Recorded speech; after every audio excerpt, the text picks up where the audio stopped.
On the morning of November the 9th, 1888, an unspeakable act of terror was discovered. The body of Mary Jane Kelly was found lying in her London bedroom, her lifeless corpse having been disemboweled and mutilated. Her face had been slashed beyond recognition, with almost all of her internal organs removed from her abdomen. What's even more troubling is that this was number 5 in a string of brutal killings by an unknown man the press had dubbed Jack the Ripper.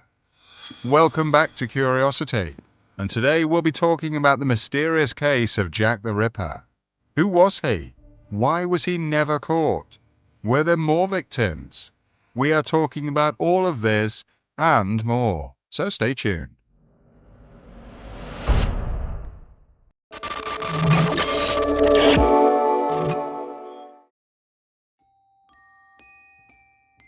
From 1888 to 1891, the Whitechapel murders took place.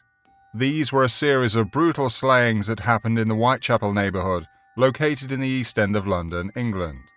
Altogether, 11 killings took place during this time, all female.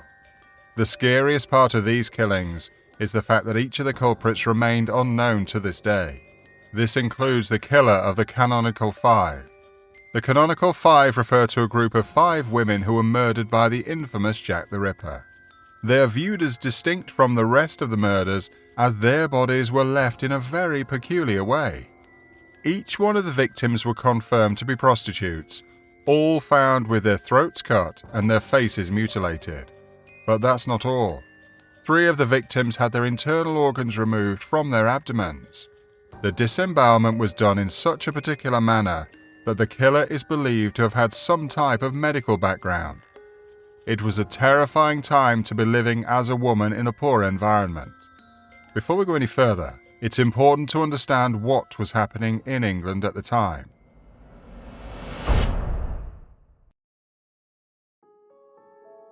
In the late 1800s, London was extremely underdeveloped. Much of the British working class consisted of Irish immigrants and Jewish refugees from Russia. Due to this influx of foreigners moving into the country, neighbourhoods became overcrowded.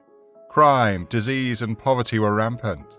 As a result, xenophobia remained prevalent among England's upper class.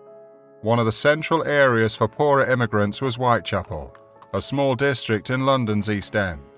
Immigrants flooded the streets of the neighbourhood, increasing the population to around 80,000 by the end of the 19th century.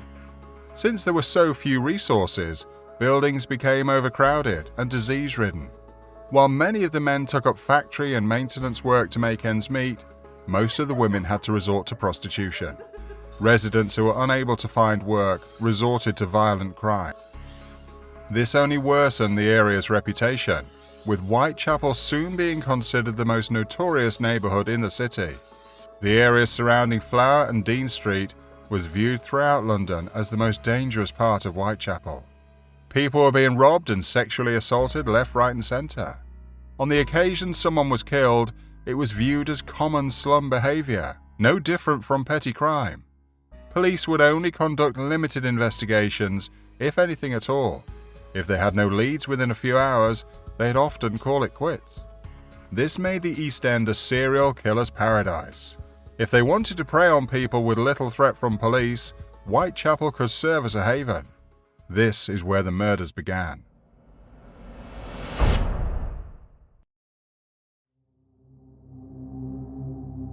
If you were living in Whitechapel, it was like being in a horror movie.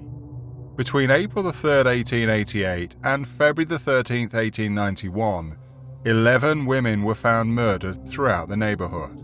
Since they all fit a similar profile, police gathered the murders into one single file.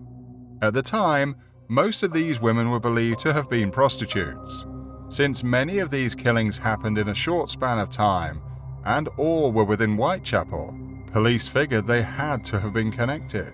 But 5 were murdered in a particularly brutal way, one that both the police and the press noted as cruel and sadistic.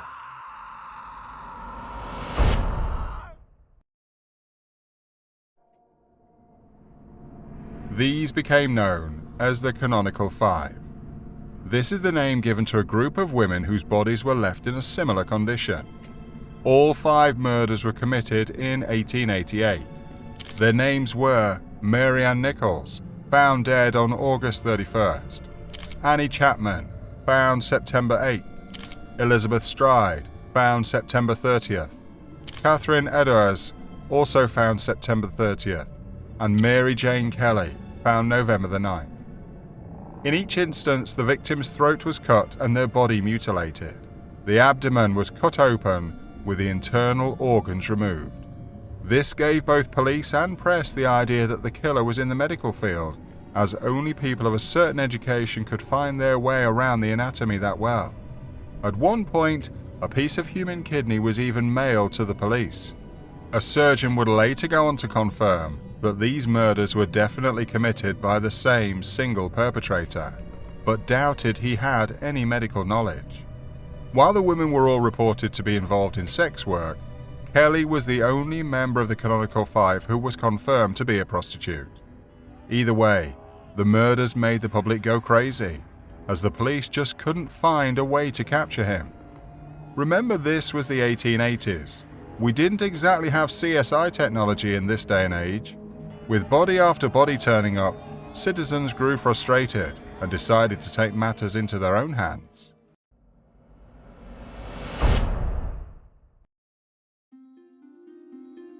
This is where the Whitechapel Vigilance Committee came in. This was led by a local builder named George Lusk. Volunteer citizens from around the East End began patrolling the streets at night looking for suspicious characters. The committee eventually pressured local authorities to put up a reward of £50 for anyone who came forward with information about the murderer. This was a lot of money back then, and could serve as an incentive for someone to talk.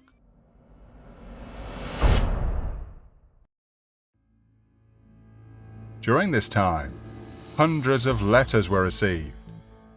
As is the case to this day, any story involving a serial killer will attract wackos looking for attention.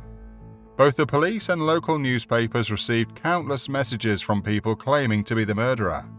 While several of the letters caught the attention of the authorities, the most infamous was a message dubbed the From Hell letter.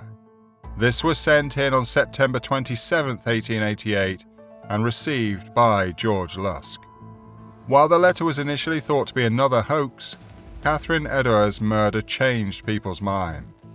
Her body was found with part of her ear cut off, very similar to something detailed in the letter.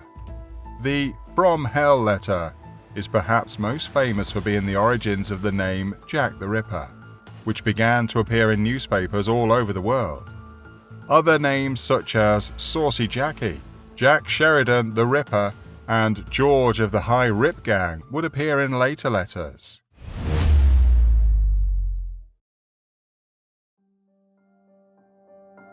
Over the years, the killings produced numerous suspects.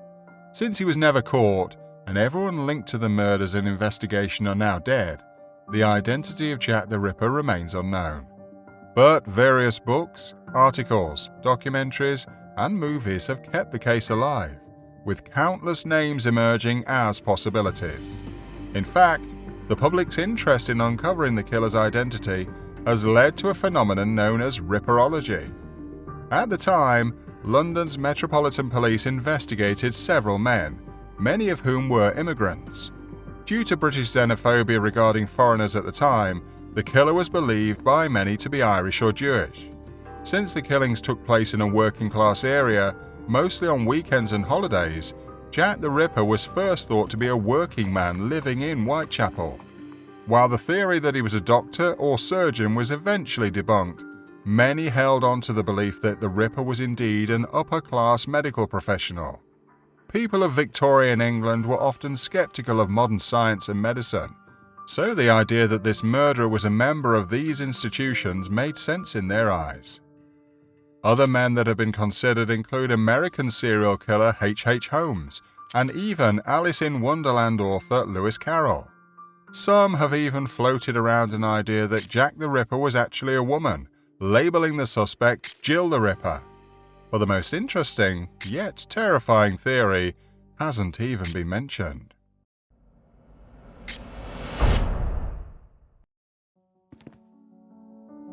Was Jack the Ripper a member of British royalty? Some historians claim the killer may have been Prince Albert Victor, son of King Edward VII and grandson of Queen Victoria. Albert, who died of influenza at age 28, was known to go through fits of insanity caused by syphilis. He's said to have possibly committed several murders during these periods, many fitting the time frame of the Ripper killings. That being said, there is to this day no evidence tying Albert to the Whitechapel killings. In fact, certain reports confirm he was nowhere near the neighborhood at the time of the murders. These days, the idea that Prince Albert was Jack the Ripper is mostly regarded as food for conspiracy theorists. Either way, the theory still entertains authors, journalists, and historians alike. History is full of terrifying people. Let's keep your curiosity going with a couple more videos, shall we? Here's what you need to know. Learn about the woman who spent 24 years in her father's prison. Or how about the untold story of Cleopatra, the most evil queen in history? Go ahead, click one, or better yet, watch both, and learn more about wicked people throughout history. Which serial killer do you find the most disturbing? Let us know in the comments below.